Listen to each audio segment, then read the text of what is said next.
Hey, hey, from West Virginia. All right, well, someday we'll be in West Virginia, but what we do have is Joke of the Day, and I know you want Joke of the Day. I know you're waiting for it. This is a great one, and it's very timely because, you know, my math teacher always said there's a fine line between a numerator and a denominator. Because we're talking about fractions, and so we are going to be looking at rational exponents today. Remember, rational does not mean rational, dude. What rational means is can be written as a fraction. And so when we're talking about that fine line between a numerator and denominator, we are talking about a fraction. So if rational means can be written as a fraction, we've got rational exponents, then that means we have fractional exponents. So let's take a look at the basic concept of a fractional exponent. We're going to go with the most basic type of fraction, the type of fraction that has a 1 in the numerator. So what happens here when you have fractional exponents, you need to understand the denominator means root. And we've talked about nth roots before. So if I have a denominator of n in the exponent of your expression, then that denominator is going to indicate the root. So that denominator will be the index of the root. This is the case when all of your n's are greater than or equal to 2. N can be 2, and remember, if 2 is sitting here, what type of root is it? Yes, a square root. So you can have a square root, a cube root, a fourth root, a fifth root, a sixth root, and so on and so forth, just nothing smaller than a 2. Now, also notice, remember in our laws of exponents, we said when you had a negative in the exponent, what did that indicate? Yes, negative in the exponent indicates flip. So what a negative in the exponent means is I'm going to take my base, which is currently an a over 1, I'm going to flip that base, and when I do, that exponent becomes positive. So the 1 will flip up to the numerator, this part in green will flip down to the denominator, and remember the exponent doesn't disappear, it simply becomes positive. So then I have a 1 over n, positive 1 over n. But once again, the denominator indicates root. So this is going to be the nth root of a, but that nth root of a is going to sit down here in that denominator. Very important that you understand that a cannot be 0, because if a is 0, then any root of 0 is just 0. You just put a 0 in the denominator of your fraction. Not cool. Because if you have 0 in the denominator of your fraction, then your fraction is undefined. In other words, it does not exist. And we need these things to exist. But the big point is not so much this stuff. The big point is sitting right here. That once again, that denominator means root. And right here, that like previously, a negative in the exponent is going to indicate root. So let's play with this a little bit and get ourselves very good at it. Notice in these examples, they say to simplify, have 8 to the 1/3 power. Remember, the denominator of that exponent, you have a fractional exponent here, the denominator means root. So that's going to indicate cube root or 3rd root of 8. And remember, the index will tell me how many slots I'm going to have. 1, 2, 3 slots. All of these numbers are going to be multiplied together. I want the same number in each of the slots. So I want a number that I can multiply by itself 3 times to get an 8. What would you multiply by itself 3 times to get an 8? Yes, that would be a 2. So the cube root of 8, or 8 to the 1/3 power, is going to be a 2. All right, let's take a look at another one. Notice all 3 of these look a whole lot alike. Big differences are these 2 have negatives. The big difference between these 2 is that the parentheses is around the negative on this one, but not on this one. We've looked at something like this before, so let's investigate it one more time. Remember, this indicates that fractional exponent denominator means root. So this is going to indicate cube root of, and what's the cube root of? Here it was a cube root of 8. Cube root here is going to be negative 8. But once again, that index indicates 3 slots. I want the same number in all 3 slots. What would I multiply by itself 3 times to get a negative 8? Well, we know that 2 times 2 times 2 is 8, but we want a negative 8. Well, what's negative 2 times negative 2? Positive 4. That positive 4 times one more negative 2 is what? Aha, negative 8. So the cube root of negative 8 is negative 2, meaning negative 8 to the 1/3 power is going to be a negative 2. All right, one more. So here, Like I said, the difference between this one and this one is this one has a parentheses, this one doesn't. So where this indicated take that cube root of what's inside the parentheses, that's not here. This one's going to indicate do this part right here and then just simply change the sign of whatever you got. So when you do this part right here, that's going to indicate cube root of 8. But remember, once I do that cube root of 8, I'm just simply going to change the sign of what I got. So it'll be negative of whatever that cube root of 8 is. Now up here we said cube root of 8 was 2. So this is going to indicate opposite of that answer right there, meaning negative 2. We did get the same answer on each of these cases, but you do need to be very careful because when you have an even power, you got to be careful about those even powers. Now, let's take a look at a couple more examples here because we can expand this a little bit. Remember, the denominator of your fractional exponent indicates root. But when that denominator is not here and you see something like this is that normal exponent that you're used to. So x to the m power would indicate x times x times x times x times x, m number of x's being multiplied together. This indicates root. So on the one hand, what we could have is take that x, multiply it by itself that many times, m number of times, and then take the root of that, this denominator root, take the nth root of that. The other option is to say, well, let's take the nth root of the x first, and then take that number and raise it to the m power. It's all going to get the same answer either way. Notice here x is going to be greater than 0, meaning it cannot be 0, cannot be negative. It's all going to be positive numbers here in your base. Fractions and decimals are okay. Notice that these, the numerator and the denominator of your exponent have got to be greater than or equal to 1. But again, the main point of this is simply saying, like we said before, denominator indicates root, the top number of the numerator indicates what I call expansion, the normal kind of exponent that you're used to dealing with. Now let me ask you though, in terms of these two, which one would probably be easier to deal with? Think about this. This one indicates I'm going to take a number, I'm going to raise it to that power. In other words, I'm going to multiply it by itself that many times, creating this very large number. Then I'm going to take that very large number and get the nth root of that large number. In other words, try to find a number I can multiply by itself this many times to get that very large number. Or would it be easier to go ahead and take this number right here, get its nth root, in other words, take that number, find something that you would multiply by itself that many times to create the number underneath, so basically shrinking the number, then taking that small number, multiplying it by itself that many times. So which of these two would probably be easier to do? Absolutely. This one is the easier way to go. So like 99% of the time, you're going to take the nth root and then expand it after there. So when you look at these two examples that I've got here that say simplify, I have 8 to the 5/3 power. So I could go, let's take that 8, raise it to the 5th power, 8 times 8 times 8 times 8 times 8, creating a very large number, and then take the cube root of that. Or I could say, well, let's take the cube root of 8 and then raise that to the 5th power. Well, cube root of 8 is going to indicate what would I multiply by itself 3 times to create an 8.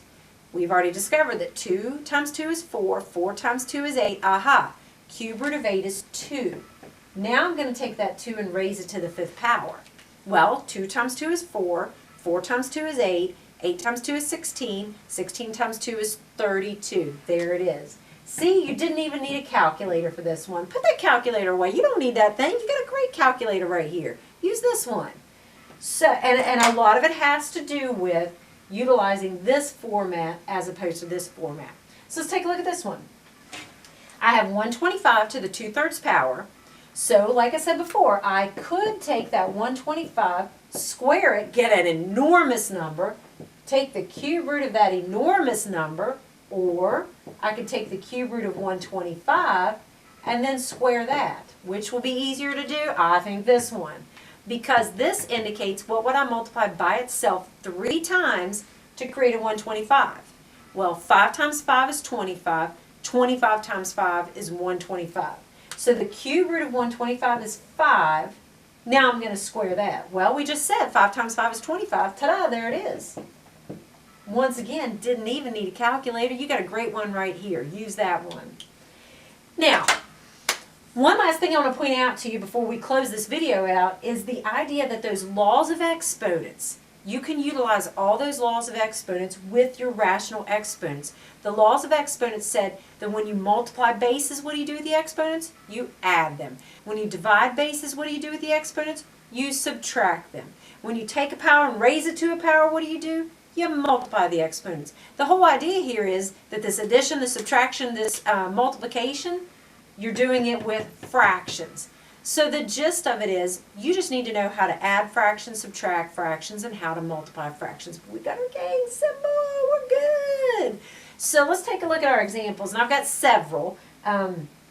So in this example, we're going to simplify. Notice that it's 6 to the 7/5 times y to the 1/2. Times, right here, they're sitting beside each other, that indicates multiplication, times 6 to the 3/5 times y to the 5/2. One great big huge multiplication problem. Now remember, multiplication is commutative and associative. Therefore, does it matter the order that you multiply? Nope, sure doesn't.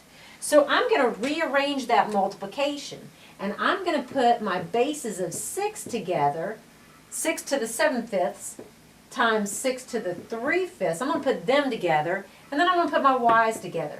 Y to the 1/2 times y to the 5/2. Is that legal? Absolutely legal, because multiplication is commutative and associative. So I'm going to group up the 6's. I'm going to group up the y's. Now, remember, when I have same base and I'm multiplying the base, what do I do with the exponents? Exactly, I add them. So I'm going to keep the base, because it's all about the base, and I'm going to add up those exponents, 7/5 plus 3/5. And then I'm going to do the same thing here. I'm going to keep the base, because it's all about the base, and I'm going to add up those exponents, 1/2 plus 5/2. Now, when you add fractions, what do? Is that this? No. This is for multiplication. You cancel on the diagonals for multiplication. Adding and subtracting fractions means common denominator. But notice I have common denominators here. When I do, then I'm going to keep that denominator of 5. I'm going to add the numerators. 7 and 3 gives me 10. And then I'm going to keep this base of y, and here again, I have a common denominator of 2. So I'm going to keep that denominator. I'm going to add the exponents, or the numerators, that is. 1 plus 5 gives me 6. Now you know 10/5 is really just a 2, simplifies to 2. And you know that 6 over 2 simplifies to 3. And you know that 6 squared means 6 times 6 is 36. So I get a 36 y to the 3rd. It is simplified. So let's take a look at a few more. Okay, so we're going to continue with these examples, simplifying each one of these. Notice in problem number 2, we have a division problem. The bar means division. So you've got to remember that, yes, when you divide these bases, you do subtract the exponents, but remember, it is a division problem, so you're going to divide the coefficients. That's where people tend to trip up. They go, oh, yeah, I'm going to subtract those exponents, so they subtract these two. But it is a division problem. So I'm going to take that 20 and divide it by 5, and I'm going to get a 4. But like we said, when it comes to these bases, I'm going to keep the base, because it's all about the base, and I'm going to subtract those exponents, top minus bottom. 4 minus 3/2. Like I said, those laws of exponents that we had before, they're coming into play. It's just now we're dealing with fractions when we're doing those laws of exponents. So when I subtract these fractions, yet again, I need to get a common denominator. For 1 and a 2, the common denominator is going to be 2. So 4 over 1 turns into 8 over 2, because I'm going to multiply this denominator by 2 as well as that numerator by 2. The 3/2 is already in that common denominator, looking good there. And now that I've got the common denominator, I'm going to subtract the numerators. 8 minus 3 is 5. Keep that denominator, the superhero of fractions, keep it, and I get 5/2. Now, always simplify a fraction if you can. If that 5/2 was, say, for instance, a 4/2 or a 6/2, I would certainly simplify it, but do not worry about turning it into a mixed number. Improper fractions are perfectly fine at this level. So, there we go. 4x to the 5 halves. Now remember, I kept saying the denominator indicated root.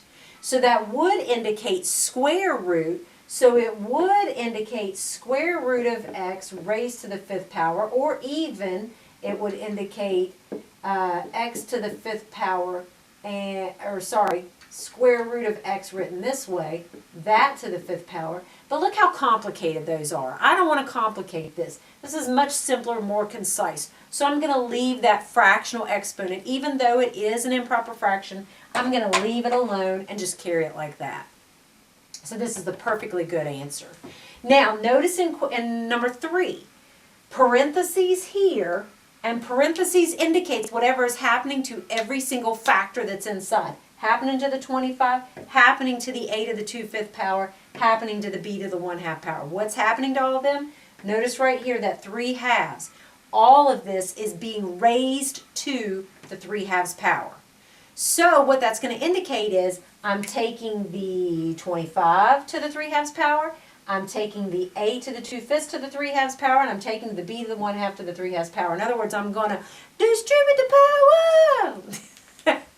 You thought you were rid of that song. You're never going to be rid of that song. So I'm going to distribute the power to every single factor inside, which indicates I'm going to have a 25 to the 3 halves power. But notice when I take this a to the 2/5 and raise it to the 3 halves power, when you take a power to a power, what do you do with those exponents? Yeah, you multiply those exponents.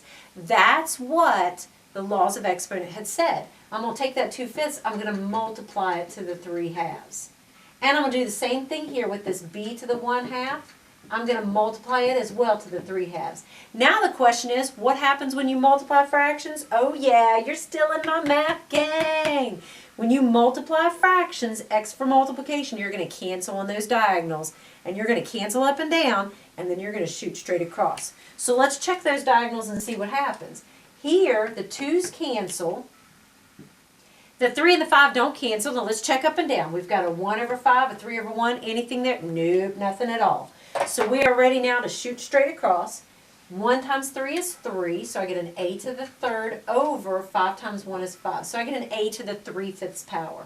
Now let's work this out with that b. Again, cancel those diagonals. 1 and 2, nothing cancels. 3 and 2, nothing cancels. Check up and down. 1 and 2, nothing cancels. 3 and 2, nothing cancels. Now we're ready to shoot straight across. So when we shoot straight across, we're going to get 1 times 3 is 3, 2 times 2 is 4, and we're going to get a 3/4. So we have, let me clean that up here, a to the 3/5, and then b to the 3/4. Now this 25 to the 3 halves, well here we're going to go a little bit further. Now remember up here I said let's not bother with all this square root kind of stuff, but here I'm going to go with it because I can take the square root of 25. Remember, denominator indicates root. So what this is going to indicate to me, and I'm going to actually step it back here, this is going to indicate square root of 25. Once I get that square root of 25, I'm going to raise it to the 3rd power. And then I'm going to carry over that a to the 3/5, carry over that a to the 3/4. Actually, let me rewrite this a little bit and let me spread it out this way. 25 to the 3 halves. There we go. And now I'm going to spread it over this way. So I'm going to get my square root of 25 to the 3rd power, my a to the 3/5, my b, I'm sorry, that's a b right there, my apologies, and my b to the 3/4. Now, what's the square root of 25? What would you multiply by itself to create a 25? That would be a 5. Now, take that 5, raise it to the 3rd power. Well, 5 times 5 is 25. 25 times 5 is 125.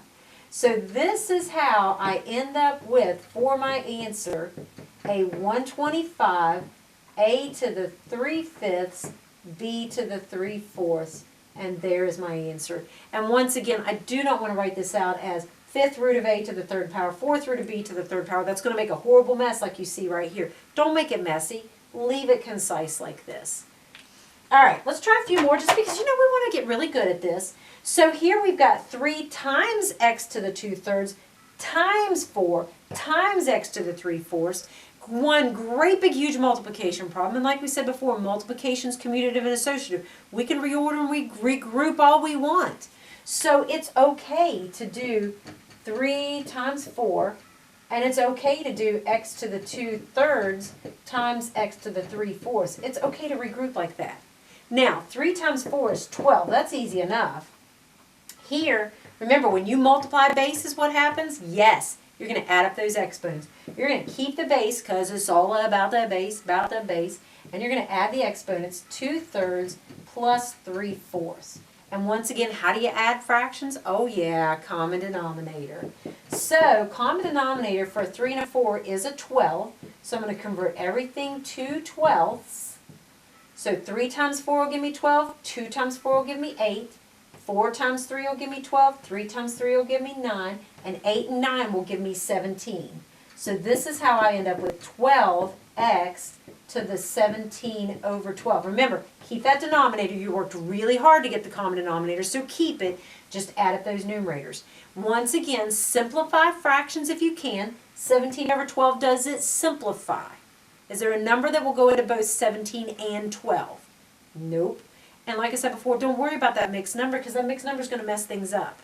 I need to know what the root is going to be. The root's going to be 12, even though I'm not going to write it in this format here. The root will be 12. The expansion will be 17. But this is as simple as that will get. All right, just a couple more. So on this one, once again, the bar means division. It is a division problem. Now, 72 divided by 9 is 8. But when I divide those x's, remember, I'm going to keep the base. When I divide same base, I'm going to keep it, and I'm going to subtract those exponents, top minus bottom. So it'll be 3/4 minus 1/3.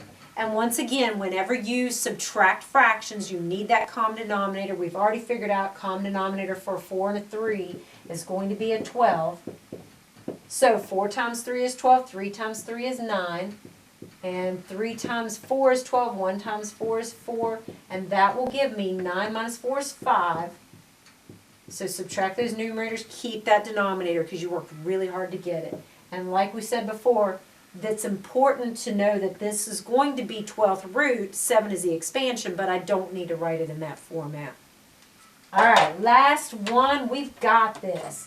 Here again, all of this, I got a parentheses, all of this, what's going to happen to it? Oh yeah, it's all being raised to the 1/3 power. So what do I get to do? You guessed it, distribute the power to every single factor that's inside. So I'm going to take my 125, I know I grew up in the 80s and that song was awesome, I've got the power. Oh yeah, we were breakdancing, all this crazy stuff. And now I'm just going to sing, distribute the power, instead of I've got the power. Anyways, 125 to the 1/3 power, x to the 9th to that power. But when I take a power and raise a power, what do? Yes, I multiply those exponents. So 9 times 1/3. And then y to the 6th, once again, multiply these exponents. But just like before, what happens when you multiply fractions? There it is, that gang symbol. You're going to cancel those diagonals, cancel up and down, and shoot straight across. So put your 9 over a 1, put your 6 over a 1, cancel on those diagonals. How about this 9 and this 3? Oh yeah. 3 goes into 3 once, 9 3 times.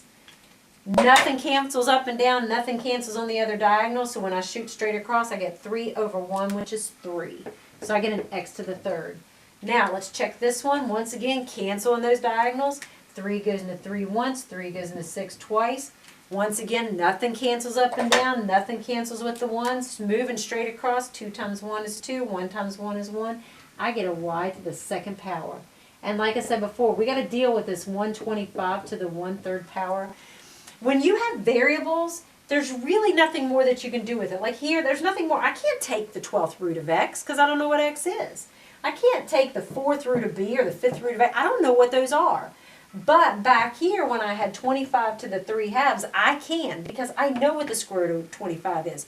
So when you have nothing but numbers, you keep on going and simplify. And that's what's happening here, nothing but numbers. I do know what the cube root of 125 is, because I know what number I need to multiply by itself 3 times to create a 125. That's a 5.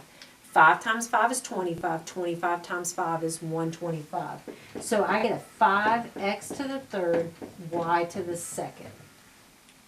Okay, So I hope that this helps you with rational exponents. Like I said before, rational does not mean rational dude. It means can be written as a fraction. So you're going to have fractional exponents. And like I said, the basic case is this. Denominator indicates root. So when you see something that looks like this, still yet, denominator indicates root. This is normal expansion, normal exponents. So you could either have nth root of a, take that and raise it to that power, which is the easiest case to deal with, or go ahead and take your a, raise it to that power, then take the nth root of that great big number. But like we said before, this is the one that's easiest to work with. And like we said before, a negative in the exponent does indicate flip the base, and that'll make your exponent positive. I hope that helps. Have a great day.